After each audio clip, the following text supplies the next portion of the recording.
welcome back to Macho Movie Madness. Oh, yeah. I am Brandon. Alongside me always is Andrew. Today we got a cool one for you. We are doing a three-way review, underrated Clint Eastwood movies. Oh, yeah. And really excited for this one. We did one similar a little while back for Seagal, Steven Seagal, and we are doing one now for Clint Eastwood. Movies on topic are Play Misty for Me, Thunderbolt and Lightfoot, and The Gauntlet. Yeah. All worth watching. Yeah. Damn, I had a good time watching these movies. I'd actually watched Thunderbolt and Lightfoot years ago with my dad and loved it. And I kind of forgot half of what happened because it's been so many years, but really enjoyed watching it again. And these other two are the first time watches for me. Being a big movie guy, for some reason, Clint Eastwood movies escaped me, man. Other than like Dirty Harry and a few others, you know. It's kind of funny that you'd only watch the one and not the other two, because I'd watched the other two and not Thunderbolt and Lightfoot. Yeah. So we all got to watch something new for this one. So. Yeah, it's cool. Play Misty for Me came out in 1971, and this was directed by Clint Eastwood himself in his directorial debut. Yes. Yeah, which was awesome. Budget of $950,000 and raked in about a total of $10.6 million at the box office. So not too shabby there for 1971. Thunderbolt and Lightfoot came out in 1974. This was directed by Michael Cimino, something like that. I don't know. But 1974, also starring Jeff Bridges, a young Jeff Bridges, who looks a lot like Val Kilmer. Hey, man, there's a beverage here. He'll always be the dude to me. I know.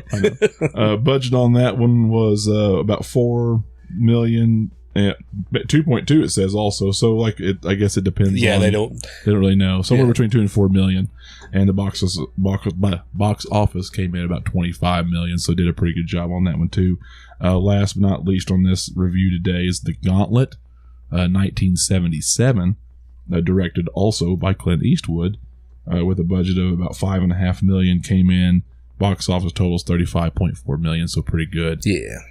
So all of these are very different, especially for your typical Eastwood movie. Or at least when you think about Eastwood, you think about his old westerns, or you think about Dirty Harry. And these are a little bit different. Very strong characters. These all have character flaws out the wazoo. Oh, they do. So, They do. So I thought that's pretty good. Yeah. Even for a slightly stronger character, he has a strong qualities. And Clint Eastwood still acts very much like Clint Eastwood in all of these movies, because he's Clint Eastwood. He just has, I don't know if he knows how to act any other way almost, but he does well at adapting whatever his take on a character is to any movie. So first up, do we want to just talk about these one by one? I can't remember how we did this for Seagal. Yeah, we just go chronological. It's how we did it the first time. Okay. If you want to do it that way. Yeah, it's fine. So Play Misty for me was first. This is a thriller. I guess for some reason I didn't know what this movie was about when I'd heard the title when we talked about watching it. It just one, like I said, always passed me by, and I never knew. Sounds like some kind of IFC film or something. It does, yeah. I for some reason, like, is this another Western? I don't know, but not at all. Like this is very much a thriller. This is a thriller, man, about a psycho chick. Yeah, this is kind of a precursor to things like Fatal Attraction, movies like that. Yes. This may have been the first. I don't know. Maybe. I do know that, like, by the end of the movie, there was just a lot of things that, you see in later slasher movies and horror movies and other movies like Fatal Attraction, those obsessive movies. That I kind of wondered, man, was this the first one? Because it's 11 years after Psycho, and I don't, I'm not a big. I mean, I love movies, but I'm not a historian when it comes to any of that stuff, and I don't do research, so I'm not sure if there was a precursor to this or not. Yeah, but man, this was crazy. So he's a disc jockey. Yeah, not tough at all. Not really. He kind of has an attitude or whatever. He's very much Clint Eastwood, but he's not a tough guy. But he's just a DJ, and he's got this nice radio show that everybody seems to like. And he gets a caller often who asks, hey, play Misty for me. Play Misty for me. Play Misty for me. His name's David. David, play Misty for me. And so he plays it, and she ends up meeting him they end up meeting. Yeah, really short time into the movie. Yeah, at the place that he likes to talk about going to on his radio show. She knows to kind of meet him there. Yeah, so she meets up with him, and they kind of get together. He's also got a problem. He got a woman problem. It's like Clint Eastwood in real life. yeah. So he's got there's another woman that comes back into town. Toby. She, of course, they have a history, but he was too much of a womanizer. That didn't work out so well because he has this actual issue where he just has to have women. Man, he just wants to have a lot of women, and he's growing up and he's growing out of that. But in the meantime, he's met this woman, Evelyn, who is obsessed with him in his show, and he does not know how obsessed she actually is just yet. They hit it off, and have some fun nights, and he starts to notice some weird erratic behavior out of her. Like there's the first incident was the neighbor, who they were making noise outside early in the morning, and it was still kind of dark, whatever. And he comes out and said, "Hey, what's going on out here?" And she like at the top of her lungs just freaks out on him. Blares on the horn. Yeah. And he's like, "Take it easy, will you?" Yeah, it's only he can. Yeah, it's like, "Take it easy, will you?" He's just trying to get some sleep. And then she just like snaps out of it. She's like, "Oh, what a beautiful morning this is." And he just kind of looks at her with that Clint Eastwood look, like that perplexed, like, "God damn, woman, what are you doing?"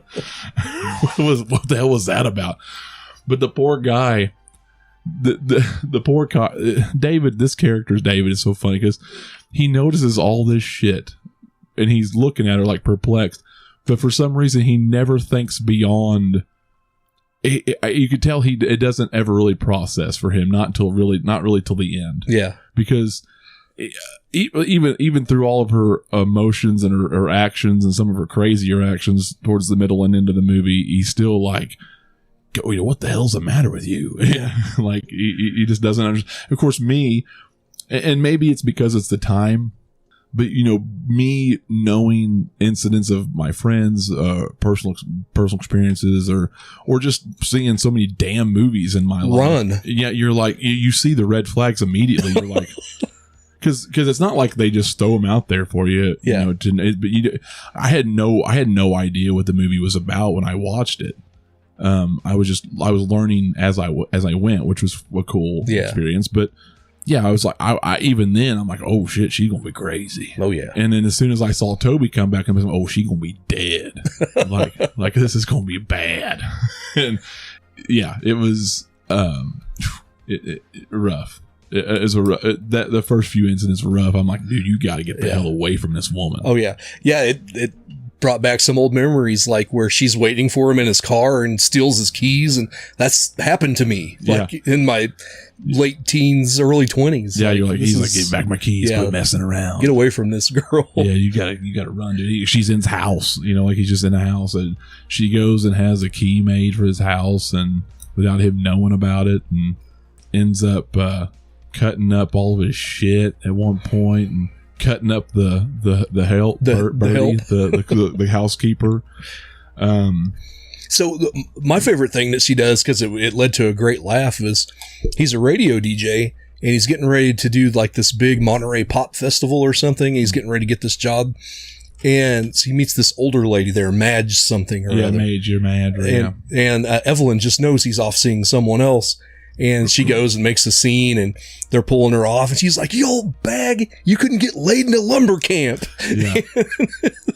Some of the things she says are hilarious. She just made an absolute scene saying terrible things in this outdoor restaurant. Yeah. And he gets up, grabs her, and basically pulls her up the stairs under the road. You're cheering him at this point. Yeah, and throws her into a cab.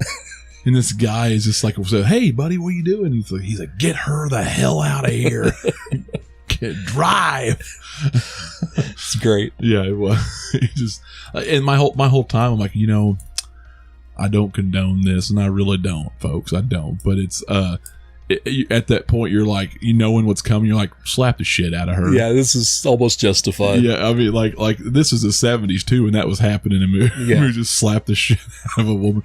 I'm surprised he didn't. I'm really surprised that The only time he laid hands on her was the end of and we'll talk about that in a minute.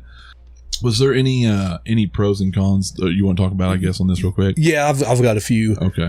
There's some gorgeous shots in this movie. Yeah. Like that opening shot from a helicopter where I don't know how they did it. They go all the way around this cove and straight up into Eastwood's face. Yeah. With this camera. And I thought there was a lot of shots like that. Him and Toby walking on the beach.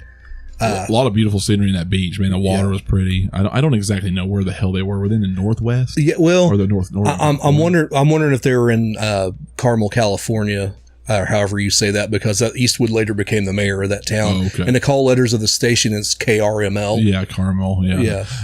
What the hell was he living in, by the way? What kind of house was that? He got a koi pond in his foyer. Yeah. You open the door to his driveway and it's outside again. Like it looks like he's in a botanical garden or something. So that when we get to cons, I wanted to talk. I'll just go ahead and talk about his bedroom's ugly as shit. Yeah, that I don't understand late 60s, early 70s decor. No. I know everyone was on acid. That don't take the brown shit. The girl, like that gold, yellowish, ugly paint color awful on his walls. Yeah. And, oh god. And who has a koi pond in their house? That's crazy. Yeah, it was wild. Just wild. Yeah, he had like this ultimate bachelor's pad, but like it was ugly as shit. Even for me, man. Even for a dude, that was bad. Yeah. Anyway, yeah. So I didn't understand that. Go ahead with your pros and cons that way. That was it. I thought the acting was fairly well. We were, we'll get to one actress I think we all kind of agreed on a little bit later, but I thought the lady who played Evelyn Draper was great at being crazy. She was. And Clint is really good at being unsuspecting, but slowly learning that this lady's off her rocker. Yeah, he took. I think he took a little too long learning what the hell was going on. But he still played the role masterfully. Like he did a great job. Like he was one of the strongest actors in the movie, along with the one that played Evelyn. Yeah, his DJ buddy I liked, the black guy. Yeah, he was cool. Yeah, Token in the other room. I really enjoyed that. Toby was okay, but just not great. Very unsuspecting. You don't really, and I don't know if it's just something that they've never really taken mental health seriously. Maybe back then it was even more interesting because he didn't want anything. She cut herself in this movie, and she wanted to see. She went off her rocker and just cut herself in the bathroom, and and he didn't want to. He took care of her afterwards. He didn't want to report it. And at that point, he felt he wanted rid of her, but he kind of felt bad. Because he didn't want anything to happen to her. Obviously, he knew. I think he knew that something was wrong, but even then, he just didn't fully grasp it, and he never really sensed the danger.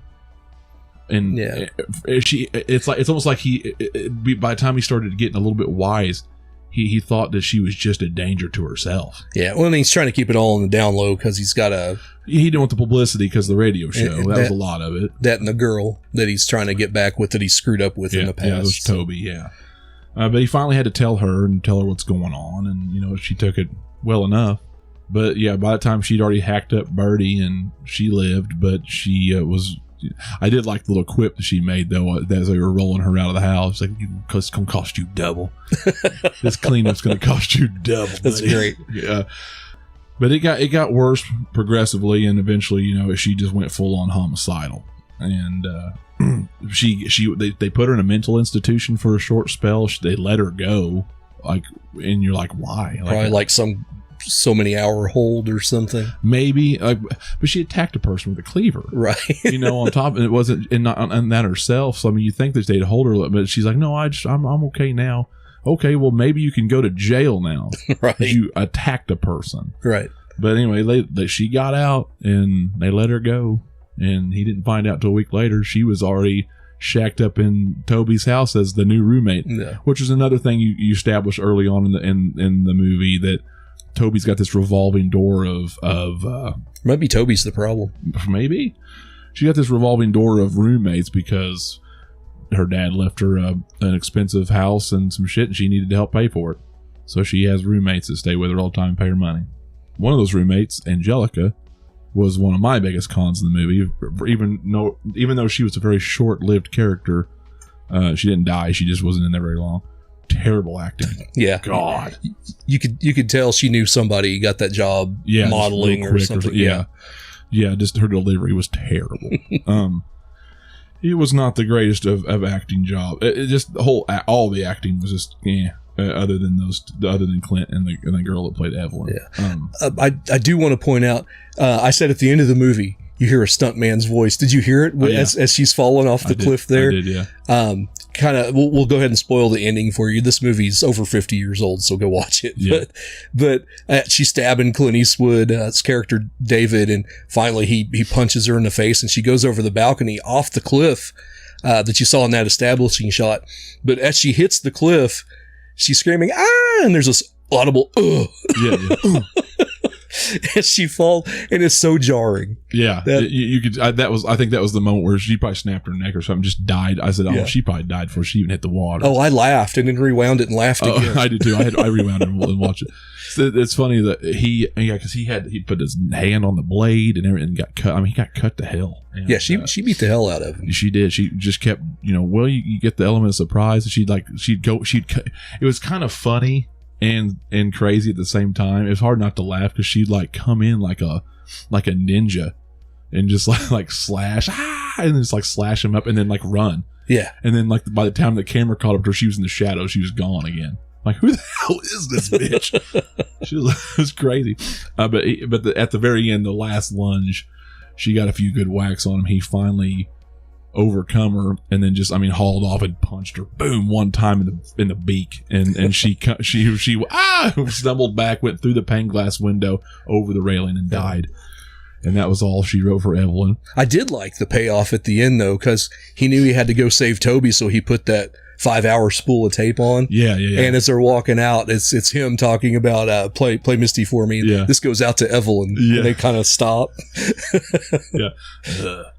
So all in all, really good movie, good thriller. The build was good. It was slow because it just seemed kind of like a normal drama, nothing major going on or whatever. Just really established everything, and I think those little bitty, those spoon-fed moments of Evelyn gradually becoming crazier and crazier helps you kind of keep you in the movie, kept you in the movie. My biggest con, other than a couple actresses and their line delivery, was some of the scenes. Man, it was like an hour and a half or so long. Hour 40 minutes, and there was some dragging in there, and it takes it a while to get going. The festival part was a little draggy, and then they did a lot of walking. There was one scene where they made love in the woods, and I'm like, and it was so gay. I looked at Mike and Jen. I'm like, man, this is I think this is the only time I could ever say that sex between a man and woman's gay. It was just I don't know. Man, you're gonna get. It just made no sense. They didn't put a blanket down. You just, it was just they're rolling in poison ivy. Yeah, just rolling in the grass and getting all itchy and shit and sticks. I'm like, come on, man. I don't know. It was there was some stupid music playing. It was like that late '60s, early '70s. Roberta vibe. Flack, I believe, was who that was. God. Yeah, Killing Me Softly. God, man, and that's when I looked at them. I'm like, this movie is a little too '60s at times. Yeah. I'm like, this is, and there's some I like. I like the Bond movies from the '60s. The opening text. Yeah. Straight out Austin Powers. Yeah, story. Straight out. Yeah. I'm like, I don't, this is why I like mid '70s, late '70s movies more, because they actually feel more '70s than this movie does most of the time. Other than some of the stuff that they were wearing, this felt like a very '60s movie. But anyway, that's really the only bugaboos I had. It was still a compelling story. It still kept you involved. Really dug it. I'm gonna give it a pretty solid 3 out of 5. Yeah, 3 out of 5. I'll go 3.25. Yeah, I have a lot of fun with it, and like you said, it's a time capsule of that era for sure. But it's also, you don't see Eastwood this vulnerable very often in a movie. That is true, and it's got that for it. So yeah, definite recommend from the Macho crew. I 100% recommend it. I think you can watch it on. It's not on Tubi. It's on Prime. It's on Prime, Amazon Prime. Yeah, you can watch it on Prime. I think that's what I watched it on. Okay. Anything else to say about Play for Misty? Play Misty for me. No, it's one of those. If you've ever wondered where they got the ideas for like Fatal Attraction or even Single White Female. Yeah, I feel like this was close. Yeah, this might have been the starting point. I don't know if it's not though. Let us know in the comments below. I want to know. But it's definitely one of them. Yeah, for sure. Okay, moving on to the second one of our three, Thunderbolt and Lightfoot, 1974. This is a heist movie, more of a bank robber type movie, a criminal movie, and this is cool too because you see Eastwood in a different kind of role here too. He's kind of a badass, but not the typical badass, and he's a criminal. He's actually a former criminal. He's not he's kind of currently a criminal too. He's not a good guy. No, even though he's a preacher in the beginning of the movie. He's a preacher in the beginning of the movie, yeah. Yeah, it turns out there's a history there, and young Jeff Bridges, who really reminds me of Val Kilmer in this movie. A little bit. They just have a lot of similarities there, looks and actions. He's kind of just a low-level, kind of just runner. What would you even call him? He's not even a thug. He's just like a... Well, they find him joyriding in a car he's stolen, right? Yeah, so he just kind of starts off. Yeah, so he's probably just like your common petty little thief, or he's probably just on the road all the time, always running, drifter type, But he's willing to do a little bit more to get there from A to B. He steals a car at the beginning of the movie, and Clint Eastwood's preaching in a little white church house, basically, just like a little one-room church house, and in the middle of nowhere. And I mean, where are they? Do you remember what state they were in? I think Montana, maybe. It's Montana. I think you're right. Anyway, so the guy shows up in this church and starts blasting. Clint Eastwood runs out the back, gets away, runs through a field. The other guy's chasing after him, firing, can't hit him. So of course, he's going to outrun him because the guy's out of shape. Yeah. He's like, well. He comes to the road where he happens upon Jeff Bridges, who just stole this car. He's joyriding. He whips around Eastwood. He hauls off in the field, sees the guy, runs him over, and then comes out, picks up, and then Eastwood jumps on the car and ends up climbing in, and that was where they meet. Yeah, and you got Lightfoot is the one that's driving. Yeah. Jeff Bridges is Lightfoot, and did they ever? I don't even know if they got real names out of them. No, but Thunderbolt was what they called Eastwood during the heist days, and that's why he's Thunderbolt in this movie. Anyway, they hit it off, and they just ease on down the road, learning about each other and stealing, doing petty little crimes it's really just like they don't hurt nobody. It's just like a common thievery kind of shit, right? Like, stealing cars day to day, just trading out one car for another, stuff like that, till they can find a little bit of money to live on, and then they start talking about bigger heists and stuff like that. Meanwhile, George Kennedy shows up, and then the other guy that plays Jeffrey Lewis. He plays, what does he play? Is his name Happy or Gippy? I can't remember. It's a stupid name. It's a dumb name. They show up looking for Clint Eastwood. They want to take him down because they think he knows where the money is. Yeah, they think. Yeah, they what happened is they stole the money. They did a job, stole the money, hid it in a little church house, little run room church house. Not the same one he was preaching at the beginning, but a different one. And they believe he knows where the money was. And then and I think George Kennedy or somebody did some time for it and got out. And anyway, so they're mad at him because he got away, and they think he knows where the money is.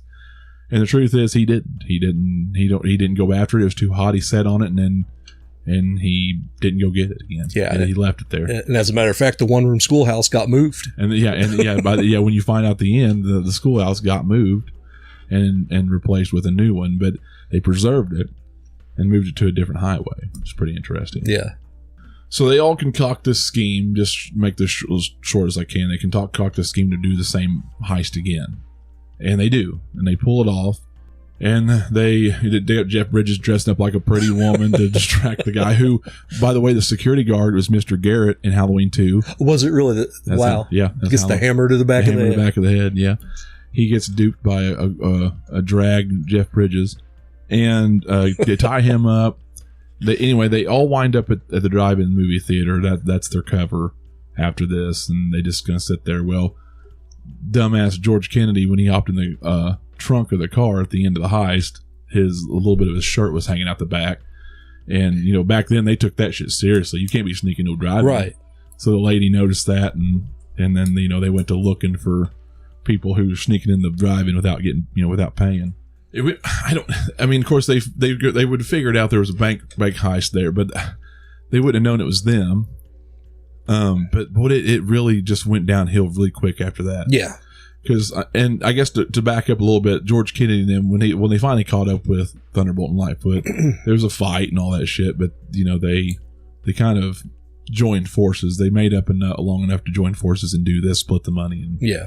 Anyway, so when all hell broke loose, George Kennedy got a little bit too shitty and too hasty, and he decided he was going to take control of that whole operation. He ends up shooting Jeffrey Lewis. No, they get shot when they're on the run from the cops. Cops shoot through the trunk. That's right. Yeah, and he just throws them out like a hunk of crap. For whatever reason, the cops just start blasting this car on the run, which I thought was weird. Like, did cops just open fire on vehicles that were driving away back then? So yeah, for people they assumed were in the drive-in. Yeah, they just assumed stole their place in the drive-in. I thought that was a little bit weird, but they done that. He ended up getting hit. Well, he dumped him out and left him for dead, and he ended up dying. He bled out. But he dumped him, and then he come through the back seat, and then made him pull over at gunpoint, beat him up a little bit, and he kicked the shit out of Jeff Bridges' character, which Lightfoot, which had been antagonizing him the whole time. He didn't like him from the beginning because he was a smart mouth younger guy. And he kicked him in the gut a few times, kicked him in the head really hard one time, and then took off. Well, he ended up dying because he ran into the cops. He went the wrong way. A little poetic justice. At the end. And he got ate by the dogs. It's pretty funny. Which he worked at that place, I think. Yeah. As a cover. And at the end, I'm gonna go ahead and spoil it. They find the money. But Jeff Bridges is having some weird episodes because he got kicked in the head. Yeah. He ended up having a brain hemorrhage in the car down on the road, even though they made out with the money and they got out, got a nice car. He ended up dying in the car. Yeah. That's sad. Yeah. It's a cool long shot. It's a cool, yeah. Yeah. It's a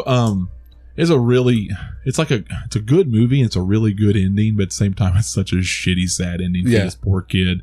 Even though he's a criminal. Yeah. You're just like, poor kid got his ass kicked by George Kennedy. Yeah. Which this is probably, I love The Naked Gun, but this might be my favorite George Kennedy performance because it's so different. Dude, he was a bastard in this. Yeah. He really was. Just a big heavy in this thing. And I really liked him. But yeah, Jeff Bridges' character Lightfoot's so likable in this. Him and Clint both. Yeah, they're very likable for the petty thieves they are. They're very likable, and it was kind of sad to see the poor kid go like that. Yeah, getting kicked by that piece of shit. Then it'd been better if he got shot by something that made more sense. Yeah, and they kind of set it up earlier in the movie too, where. When George Kennedy kind of beat him up a little bit the first time, he punched him in the gut, and he acted like it killed him. Like he's like, man, I'd hate to see what happened if I done that. Hit him in the head or whatever. Like he could not take a hit. No, he was not a tough kid. No, at all. To be in the business he was in, yeah, and to be as mouthy as he was. There were some things about this movie, though, I just absolutely loved. There were some just off-the-wall scenes. The dude with the rabid raccoon in his front seat. Yes. And 50 white rabbits in the trunk. Yeah. That was the dude from Deliverance, Squeal Boy. Yeah. And he's also in the Gauntlet. Yes. Later on. Yeah. But yeah, me and Amy looked at each other and we're like, what the hell is this scene? And he gets out and he starts blasting at those rabbits. I'm like, holy hell. I loved it. They had to beat him and take him down. And movies need more random scenes like that in it to just make you scratch your head and go, what? Yeah, what the hell? Yeah. There's nothing more random than a 70s movie, I'm telling you. Yeah. There's some random shit in there. The cinematography was very good. The places they shot, like I said, they're Montana, maybe a little bit of Idaho there. It was gorgeous, especially when they're around that lake in the mountains. Yeah, wow. It was very, very cool. Yeah, all three of these movies have some great geography in them. Yeah, I enjoyed. I love. There was plenty of good car chase scenes in this movie with the cops. There's good action in this. A lot of it just really comes down to the story for me. I really like the story. Of course, like my only. It's always interesting to me when they make choices like that, and I thought that I've never seen, and I will say I've never seen another movie where and there could be another one out there, but I've never seen another movie where some guy got kicked in the head and then died. Yeah. You know, like, and that was, you know, one of your main characters. I told my wife, as like he slowly starts acting just a little. I'm like, yeah, he's not going to make it. Yeah. A couple minutes later, he was dead. Yeah. But yeah, I had a lot of fun with this movie. I thought of the three, I think I might rate it higher than the others. Yeah. I mean, I think it might be my favorite out of the three. Yeah. I think so. I think it is. I really enjoyed the Gauntlet, but I think, and we'll talk about that in a minute. But yeah, this is definitely, we'll see at the end, but I think this is definitely it. I'm giving this one probably 3 3/4. Yeah. I'll say 3 3/4. Yeah. Really, really enjoyed this one. I didn't really have many cons for it either. It was just, I think, you know, Jeff Bridges dying sucked. Yeah. But it was a bold choice, and it stuck with you. Yeah. You remember it. And I seem to remember, other than some goofy dialogue, which it was probably meant to be that way, everybody played their role really well. I don't think I ever felt like, you know, this movie wasn't going anywhere, that it was taking too long. The only place where it might have drugged just a little bit is they all got jobs to kind of to build cover and get a little bit of money to do this job. Yeah. And of course that was made up for when Jeff Bridges was doing some landscaping and that woman walks up to the window. Yeah. Like, okay, well, maybe this ain't so bad. Yeah, it's all right. Yeah, it made it for it. But all in all, very good film. And, you know, I know we have a little less to talk about with this one, I think, than Play Misty for me, but this is a really good heist movie. If you like heist movies or buddy movies and you want to do, instead of a buddy cop movie, you got buddy criminal movies, it's pretty interesting. It's definitely worth watching. I think it's still on Tubi. Yeah, at this point it's still on Tubi. So if you've not seen Thunderbolt and Lightfoot, check it out. It's definitely worth just under 2 hours. Yeah, it feels like a 70s movie, but you won't be disappointed. I think you'll really enjoy it if you like Jeff Bridges and Clint Eastwood. And who doesn't? Yeah, exactly. So anything else to say about that? Nope. It's a little bit shorter winded, I think, than Play Misty for me. The Gauntlet, 1977. That's 3 years later. You can definitely tell the budget was a little higher here. Advancements have been made in technology already just in those few years. Yeah.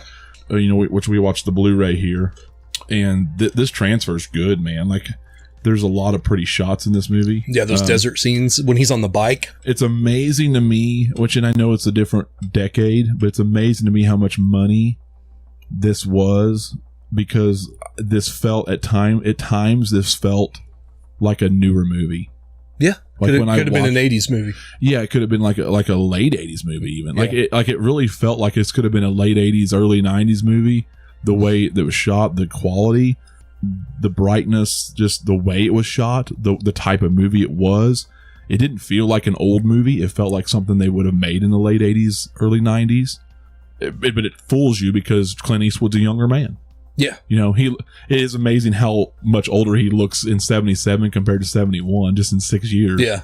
But he's still a young man. And I think part of that's by design, because he was supposed to be kind of a drunk, down and out cop. Maybe so. Yeah. Yeah, because he looked, you know, it's just a few years after Dirty Harry, you know, in Magnum Force. Yeah. So, but still, yeah, he still looks like, I mean, he's still a younger man. He's just basically broken down, drunken cop that didn't amount to anything anymore, and he was chosen for this assignment that he could fail. Because it turns out there's some dirty shit going on, and you don't get a lot of closure. You don't get a lot of explanation towards anything. You just know that this hooker has seen something. She's a witness. She has to make it to Phoenix to court so she can testify. And she's from Vegas. And he's got to be the one to take her. That way he can get her to courthouse on time. And along the way, they get ambushed at every corner by, turns out to be more cops and the mob and everything else. And every time he calls his commissioner to get help, something goes wrong. And she's the one who notices. This is another thing I was telling him about before we started. I don't remember too many movies in that era before that time where a woman was that strong of a lead. Yeah. Even the Bond girls really weren't that strong. She's a hooker, but she went to college. Yeah. Like she was a secretary. I mean, well, she was a secretary. That's what she told her mom, but she was a hooker, but she was extremely smart, and she put that shit together. She used her connections and her job to her advantage to find out shit. And she put it all together before he did. Yeah. Eastwood, I read some quotes, and Eastwood said that he thought Sandra Locke was going to win an Academy Award for her performance here. Well, I'm not so sure she shouldn't have. Yeah. Because, I mean, there was, when they first got together in the movie, she did some stupid shit to try to get away from him. And while I understand it to a point, I was thinking, man, what is she doing? You know, trying to wreck the bus or trying to shoot him. And I'm like, man, she's going to end up getting him killed. Anyway, but she was actually a very intelligent person in this movie. And I thought that was a cool change and a surprise to see that strong of a female character. And I'm no feminazi or anything like that, but and I don't like that kind of push. We've talked about that on this channel. Oh, yeah. But in this role, I think it was just surprising to see that so far back. And she did it really well. Anyway, really enjoyed that. But yeah, I was sitting there thinking, especially at the beginning when they were in that ambulance. You know, obviously him being younger and the type of vehicles dates this movie. But then you're like, the quality of this film, I mean, maybe it was the transfer of that Blu-ray, but it's like, man, this does not look like a late 70s movie. Yeah, I really appreciated a lot of the shots in this thing. As far as pros, this is a chase movie. Yeah. And, you know, like The Terminator's my favorite movie of all time. That's what it is a chase movie. And so I'm going to gravitate towards something like that. But yeah, the pacing in this movie is really good. Very good. Very good. The action in this movie is very good. We'll get to a con as we talk kind of toward the end of the movie, I'm sure. But yeah, I really like the action scenes. There's some big stunts in this thing.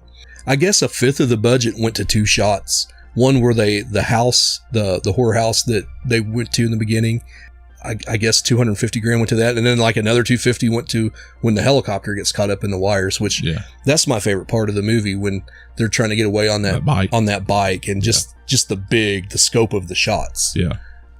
Yeah, and the quickness of the scenery change I noticed too is crazy. It went from like desert to open desert to, you know, in the middle of nowhere to like, you know, oceanside view and cliffs and the tunnels. And I was like, man, that's a weird change, but it was still beautiful.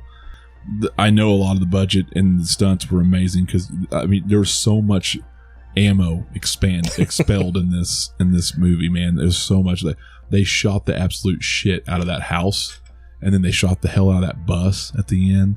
I was just so, like, it was crazy. Like, it was it was hilarious, really. I thought, it was unintentionally, maybe, I don't know, but when he called the commissioner and said, I need 2 squad cars, one as a decoy, the other to get us to the airport, and he said, okay, and, you know, 2 cop cars show up, and then all of them show up, and they all get their weapons out, and he looks outside, he's like, what the fuck is this? And she's gone. Yeah, she'd already escaped through the little hole in the bathroom wall that she knew about. He didn't.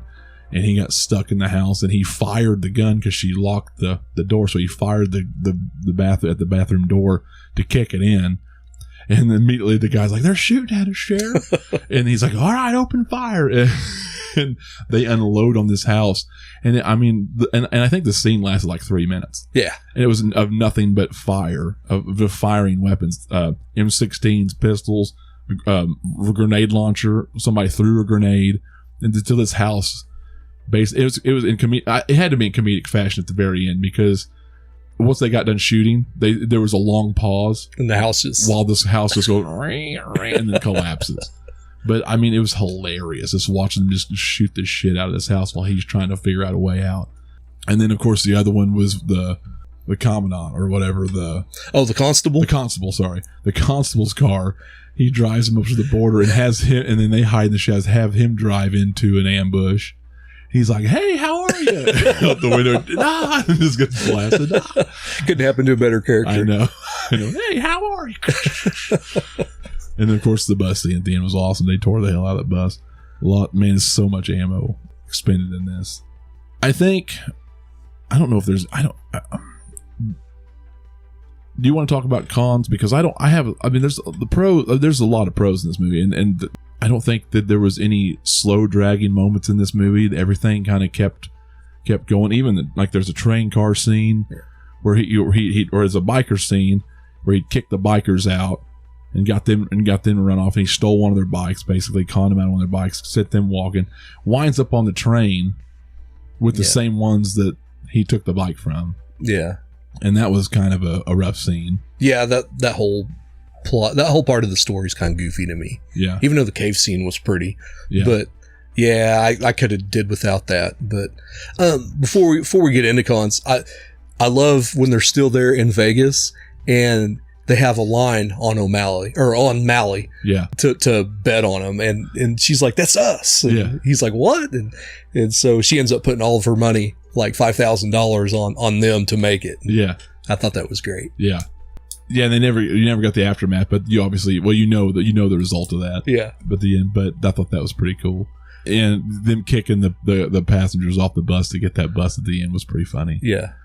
So another pro. I really liked the motorcycle scenes. Was awesome. I don't know how they found him so quickly at that phone booth after that, but they did. Yeah. Pat Hingle was his buddy. They ended up getting killed at the end. Commissioner Gordon from the Tim Burton Batman movies, who was a little bit too trusting of his boss. Of course, you always got some dirty cop work in these. I don't know if I have any more pros in this, but I don't have any cons either, really, I don't think. Yeah, just how he was able to talk down a whole biker gang and steal their bike, and then the scene where they're gonna rape her and stuff was kind of rough. But it was. I knew that wasn't going to happen because I knew he was going to get out of it, so I didn't mind it. In fact, I thought it was actually very commendable that because they jumped him and had him tied up in the corner and was just beating the hell out of him. Yeah. So she undid her shirt and exposed herself, using her traits to get them off of him. It's kind of an act of care, really, to get him away. I guess so. To get them away from him. And she's like, well, I'm used to this. Let's just, Yeah. I think that's the point where they kind of fell for each other at that. I think so too. Yeah, right. And so she sacrificed herself for him. But, he was able to power out of those holds and then grabbed his gun and, just kicked the shit out of him, kicked him off the train. I thought that was pretty funny. Yeah. You wouldn't hit a woman, would you? And just hauls off and bam. Next scene, she's flying out of the car. Yeah. That was, I think at the same time, while it might have been hard to think about, it was a powerful scene. Yeah. It was kind of, now, was it preposterous that he wound up on the train with the same people from, 30 minutes prior, a couple hours prior or whatever? Maybe. What's the odds? But it was, as a plot device, I thought it was good. It was interesting. I thought it was cool that she sacrificed herself kind of to allow him to get free. Yeah. So, it was for something. Yeah. Anyway. I think my only con, as I'm thinking about it, is the very, very end. It's interesting that all these cops just surely who this guy is. They know who he is. Yeah. They know that he works there. But they are told to fire upon this bus. There was a couple guys who were kind of reluctant, didn't understand it, but they all just did it. Then he makes it to the end, and then he just gets out of the bus with her, and they just but they put their guns down. Yeah. And then they just, I guess maybe once they seen his face, they decided. Well, at that point, that's when the commissioner came out and was. Well, it was right before that they put all their guns down. So I'm like, well, they're obviously changed their minds now after they just unloaded all this ammo and he lived and he's beaten up and he's not really a threat, I guess. Yeah. And he's injured and he pulls her out of there and they just put their guns down and they just kind of watch. Yeah, and then the commissioner comes out who's absolutely lost his ever-loving mind at this point because he knows that he's in trouble for being crooked, and he's like, "You're supposed to kill him." Just implicates himself in everything. Yeah, he implicates himself like an idiot, and you could tell that the dude's losing his mind towards the end anyway because he's got these ties with the mob. And so he takes a gun and just starts blasting and shoots him, and she just grabs his gun and bam, shoots. He shoots his buddy. He shoots his partner, the guy working for him, first because Clint Eastwood takes him as a human shield, like he was told by Pat Hingle's character that he could do. And then, she ends up killing the commissioner. So the ending's kind of preposterous when you think about it. What did you say, 8,000 rounds? It's like 8,000 rounds. And not only that, you've got all these cops just standing around watching all this happen. She just murdered the commissioner. He tried to murder him, murdered his guy. And then they just walk off. They're like, we're out of here. We're going on vacation. Wait a minute, somebody's got to write a report on this. Yeah. Wait a minute. Doesn't she have to testify, or is that not needed anymore? Right. I don't know what the hell's. So they just walk off, and the credits roll like everything's cool, and it's your nihilistic 70s ending. Yeah, it's a nihilistic, just typical 70s ending. Like shit. Yeah. Like what the hell? Like it's kind of like I can see where that's empty. It's empty. Yeah. It's quick and abrupt and empty, and that's kind of the way Thunderbolt and Lightfoot. Well, that's the way Play Misty for me kind of was. It's just all kind of like it's over. Well, common denominator's Eastwood. Yeah. Well, the threat's over, so we'll just end the movie. We don't need to. You guys don't need to know the aftermath, the conclusion. Yeah. That's kind of how Dirty Harry ended too. It is. You don't want to. Well, maybe you wanted to know if they got the money and went off somewhere and got a ranch and had some kids. Maybe you wanted to see some other people going down. Nope. They took care of the main bad guy, and they made it. Yep. Now let's roll credits. Yeah. Like, what the hell? So that's the only cons I have for probably just about any of these movies I'd watch. But other than that, solid movie. Yeah. Solid movie. What'd you give it? 3. I'd say 3.5. 3.5. 3.5 out of 5. Like I said, Thunderbolt and Lightfoot's just about a quarter more of a point more. This is an amazing movie, though. It looks good, and I applaud it just for how much ammo that they use and how much action. Sponsored by the NRA. Yeah, this was a crazy film. So yeah, what did you give it? I can go 3.5. Yeah, I can go 3.5 for this and Play Misty, and then 3 3/4 for Thunderbolt and Lightfoot. I can see that. Yeah. This they're all three worth watching. The Gauntlet, you're not going to find on anything, are you? You had to get the Blu-ray. Yeah, I ended up buying the Blu-ray, so I don't think it's on anything right now. Yeah, if you can find it somewhere, definitely watch it though. Fun movie, just to watch them drive through these city streets of Phoenix and get the hell just shot out of them. Yeah, and then still make it somehow. But yeah, cool. Well, he did put reinforced steel and stuff. He welded that shit in there. Pig iron, he said. Yeah, pig iron. So it was kind of cool. But I think to not only see these scenes, but also the development of each character and them falling kind of for each other and learning more about each other and becoming a unit. It's worth it. It's really cool to see because you peel back some layers on the hooker and she's more than just a hooker and then he's this old drunk who's trying to prove that he's not, and when he finds out that he was basically assigned this mission to fail, to die, because he's just a nothing. He wanted to prove them wrong. So kind of a redemption thing. Yeah. So it's cool. So if you're a dude watching this and you're like, can I watch this with my wife? Yeah, there's enough of a love story there. I think the second half. Jen liked it. I think not as much as Play Misty for me, but she liked it. So yeah, definitely. If you don't mind just be mindful. There's a shots where she was topless during that would-be rape scene, that attempted rape scene. Yeah, but she wasn't raped. She did it for him, and he saved her. Right. So it all worked out. Anything else? Nope. Okay. Nope. Enjoyed watching these, revisiting these, and me too. Maybe we can do. I know you said you like the Any Which Way movies. Maybe we can do those, and maybe another one or two later down the line. Yeah, we should, because there's a lot of Eastwood movies that I missed. Yeah, and that'd be cool with me. Let us know in the comments below what you think of these Eastwood movies. Let me know if you watch these. If not, definitely go check them out and then come back and talk to us about it. We want to hear from you. Like and subscribe. That way you don't miss anything in the future. What do we got coming up? I think on the schedule, it looks like, as long as we all get it watched, looks like The Hard Way.